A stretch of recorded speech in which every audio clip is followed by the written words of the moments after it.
नमस्कार साथियों, स्वागत है आप सभी का। एडेड जूनियर शिक्षक भर्ती को लेकर के भैया सभी लोग परेशान हैं कि सीटें बढ़ेंगी या नहीं बढ़ेंगी और भर्ती कब से शुरू होगी। और यही दो ऐसे सवाल हैं दोस्तों जो सभी को परेशान कर रहे हैं। जितना आप सभी परेशान हैं उतना हम भी परेशान हैं। कन्फर्म अगर कुछ पता होता तो आपको तुरंत बता दिया गया होता। और एक अनुमानित जानकारी आप सभी को आज नहीं, पिछले लगभग 20-22 दिनों से मैं बता रहा हूं कि लगभग जो है 20 अप्रैल के आसपास तक भर्ती शुरू हो सकती है। उसके पीछे का रीज़न सिर्फ और सिर्फ हमने एक बताया था कि एमएलसी चुनाव होने के चलते अप्रैल के सेकेंड वीक तक, 12 अप्रैल तक मान के चले आप, 12 अप्रैल तक भर्ती ये लोग नहीं शुरू करेंगे। और उसके बाद ही ये भर्ती चाहे जब शुरू करें, क्योंकि हम लोग प्रयास कर रहे हैं, कोशिश कर रहे हैं। और आप देखेंगे कि मुख्यमंत्री जी ने भी आश्वासन दिया, शिक्षा मंत्री जी ने भी आश्वासन दिया, और इसके बाद अपर शिक्षा निदेशक मैम से भी मिला गया था। उन्होंने भी आप देखेंगे कि आते आते बेस्ट ऑफ लक बोला था। तो कुछ ऐसे संकेत मिलते हैं दोस्तों जिनके आधार पर मैंने आप सभी से कहा था कि हो सकता है 18-20 तक हम सभी की प्रक्रिया स्टार्ट हो जाए। बाकी दोस्तों किसी को नहीं पता है, मुझे कहाँ से पता होगा, कोई अधिकारी मुझे आकर के थोड़ी बताता है, या किसी को नहीं बताएंगे ये लोग। तो थोड़ा सा आप लोग धैर्य बनाए रखें, किसी के ऊपर ब्लेम करने से कोई फ़ायदा नहीं होता है साथियों।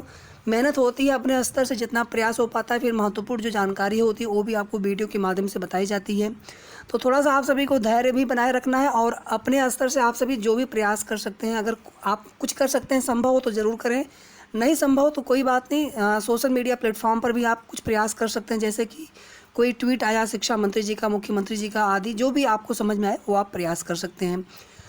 ठीक है, तो पहली चीज़ तो दोस्तों अभी हमें यहाँ पर लगभग जो है 10 दिन और वेट करना है। 10 दिन वेट करने के बाद ही आगे की जो चीज़ें हैं वो स्पष्ट हो पाएंगी कि हमारी जो भर्ती है अब वो होगी पूरी अप्रैल में या शुरू होगी, और मई के पहले सप्ताह तक या 10 मई के पहले तक हो जाएगी पूरी, या फिर लंबा खींचेगा प्रक्रिया। तो इसमें अगर आप देखेंगे साथियों तो अभी तक ऐसा कोई भी संकेत नहीं मिला है कि हमारी भर्ती में बहुत ज़्यादा डिले होगा। बाकी कोई नहीं जानता है आने वाले समय में क्या हो सकता है। और दूसरा जो सवाल है आप सभी का कि सीटें बढ़ेंगी या नहीं बढ़ेंगी। साथियों मेरे भी कम गुणांक है, आप सभी में के भी बहुत सारे मित्रों के कम गुणांक होंगे, और यही वजह है कि सब लोग परेशान हैं कि अगर सीटें नहीं बढ़ती हैं तो जिस प्रकार से आप अगर पिछली प्राथमिक शिक्षक भर्ती देखेंगे 69,000 सीटें वहाँ पर थी, तो वहाँ पे 67.11 कट ऑफ गया था। और यहाँ पर तो अगर 1500 सीटें अगर होती है सहायक अध्यापक की, तो वहाँ पर तो 69,000 में लगभग दोगुने पास अभ्यर्थी थे। यहाँ पर तो अभ्यर्थियों की संख्या लगभग जो है 25 से 30 गुना है। किसी किसी विषय में हो सकता है कि थोड़ा कम, किसी विषय में ज़्यादा हो। तो उस हिसाब से दोस्तों यहाँ पर 75-76 वाले भी अपने आप को सेफ नहीं समझ सकते हैं। क्या पता किसी विषय में 77, 78, 79 या उसके भी ऊपर चला जाए कट ऑफ। किसी को श्योरिटी नहीं है अपने को लेकर के। और जब आपके कमेंट आते हैं कि इतना गुणांक है हमारा, हो पाएगा नहीं हो पाएगा, कम गुणांक होते हैं तो वहाँ पर ये होता है कि सीटें बढ़ेंगे तभी चांस बन सकते हैं। ज़्यादा गुणांक होते हैं तो भी मैं केवल आपको चांस बताता हूँ कि चांस बन सकते हैं, कन्फर्म नहीं कहा जा सकता है। उसके पीछे का रीज़न ये है साथियों, क्योंकि बहुत सारे हाई गुणांक वाले बच्चे हैं। जब हमने सर्वे कराया था उस सर्वे का डेटा देख करके तो समझ में नहीं आ रहा था कि 85+ वाले भी बहुत सारे बच्चे हैं। तो अब उसके आधार पर अगर देखेंगे तो 80 भी कम लग रहा है सेफ कट ऑफ।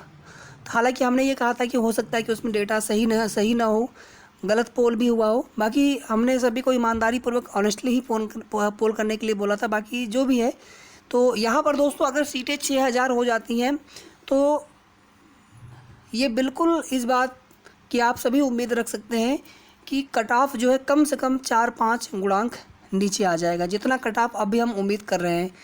अगर यहाँ पे हम यहाँ पे केवल एक बार सहायक अध्यापक की बात कर लें कि अगर, क्योंकि प्रधानाध्यापक में अगर 6000 पद बढ़ते हैं, प्रधानाध्यापक में किसी मित्र ने कमेंट किया था कि अगर 6000 पद बढ़ते हैं तो प्रधानाध्यापक की लगभग कितनी सीटें बढ़ सकती हैं। तो मेरे हिसाब से 800 के आसपास सीटें आपकी टोटल हो सकती हैं, या फिर प्लस, या लगभग 900 तक। और इतनी सीटें होने का मतलब है कि हो सकता है कि आप में किसी कैटेगरी में 60 जिनका गुणांक हो उनका भी चयन हो जाए। इसके पीछे का रीज़न आप समझिए, लगभग एक सीट पे 2 अभ्यर्थी होंगे। 1722 ही हैं, आप 22 छोड़ दीजिए, 1700 ही मान के चलिए। और मुझे लग रहा है कि 1722 भी ज़्यादा है, 1600, 1650, यानी आप देखेंगे लगभग एक सीट पे 2 अभ्यर्थी मुश्किल से। तो उसी के हिसाब से हो सकता है कि 62, 63, 64 तक सबका वहाँ पे हो जाए। तो प्रधानाध्यापक में ज़्यादा समस्या नहीं होगी। अगर सीटें बढ़ती हैं तो फिर गुणांक जो है काफ़ी कम गुणांक वालों का भी चयन हो पाएगा।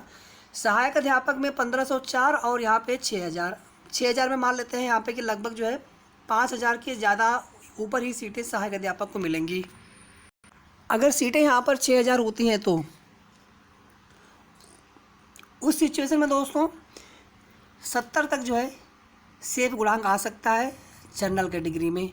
इससे नीचे आने के चांस मुझे अभी भी नहीं लग रहे। बहुत सारे अभ्यर्थी छात्र हैं जिनके 72, 73, 74, 75, 76, 77 ऐसे गुणांक वाले बहुत लोग हैं। बहुत लोगों का मतलब है कि 45,000 में कम से कम 4 से 5,000 तक इनकी संख्या हो सकती है। कम से कम 4 से 5,000 तक अलग अलग कैटेगरी के हिसाब से। अगर आप एक ही कैटेगरी में अगर ये संख्या अगर आप देखेंगे तो उस हिसाब से तो 70 भी बहुत मतलब कह सकते हैं कि आने के चांस नहीं रहेंगे इतना कम गुणांक। लेकिन हम अलग अलग कैटेगरी के हिसाब से देखेंगे तो किसी कैटेगरी में छात्र कम, किसी कैटेगरी में छात्र ज़्यादा। और सीटें तो मान लीजिए विषयवार ही लिस्ट बनेगी वहाँ पर, तो विषयवार उसके अंदर जो है कैटेगरी वाइज फिर देखा जाएगा। तो इस हिसाब से 70 तक भी जो है मेरिट आपकी नीचे आ सकती है। और ओबीसी होंगे या फिर ईडब्ल्यूएस होंगे तो बिल्कुल चांस है कि आपके लिए जो है 67, 68 तक भी आने के चांस रहेंगे। लेकिन ये तब की स्थिति है दोस्तों जब सीटें यहाँ पर 5,000 से ऊपर हों। और अगर सीटें 2,000 हुई, 2,500 हुई, 3,000 हुई, 4,000 हुई तो फिर उस सिचुएशन में आप समझ सकते हैं कि फिर गुणांक हाई ही जाएगा। गुणांक जितना मैं बता रहा हूँ 6,000 के सापेक्ष तो इसके ऊपर ही गुणांक जाने के चांस रहेंगे। एससी हवाई है तो हो सकता है कि आपका जो है 65 तक हो जाए। एसटी हैं या फिर फ्रीडम फाइटर है, एक्स सर्विस मैन है।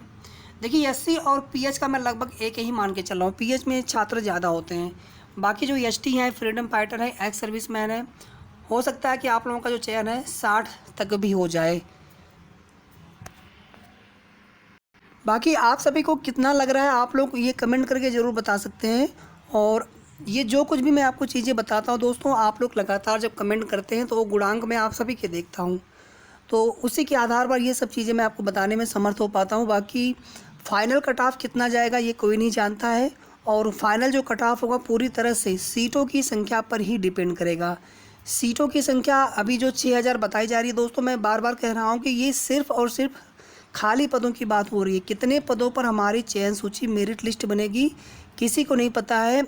अपर शिक्षा निदेशक मैम जब लास्ट टाइम उनसे ही जो अपडेट निकल करके आई थी, हमारे प्रयागराज टीम के साथियों ने अपडेट दिया था, तो वहाँ पर यही चीज़ें बताई गई थी कि सीटें बढ़ेंगी। सीटें हम लोग बढ़ाकर भेजे हैं, लेकिन कोई भी ये कहने को तैयार नहीं है कि 6,000 सीटें होंगी, 5,000 सीटें होंगी।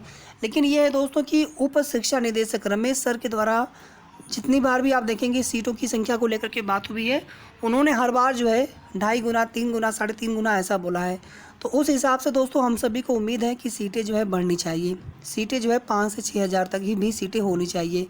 बाकी क्या होगा कोई नहीं जानता है। अभी हम लोग केवल इतना कर सकते हैं कि जितना अपने स्तर से जो प्रयास संभव बन पड़ता है वो पड़ सकता है, वो प्रयास हम सभी करते रहें। और लगभग यहाँ पे सप्ताह भर का वेट अभी हमें और करना है।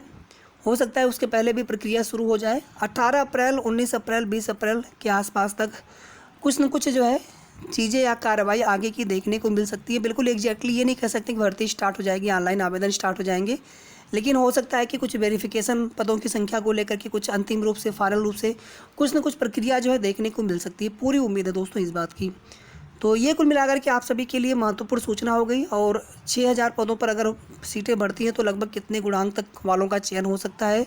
और जो भी मैं आपको यहाँ पर सेफ गुणांक बता रहा हूँ, हो सकता है कि इससे नीचे भी कट ऑफ चली जाए। तो ये केवल एक अनुमानित कट ऑफ है, जो भी हमारे पास डेटा है आप सभी के उसके आधार पर। और आगे की जो भी अपडेट्स होगी नेक्स्ट वीडियो के माध्यम से आपको सूचना दी जाएगी। वीडियो को आप लोग प्लीज़ लाइक और शेयर कर दीजिएगा। धन्यवाद।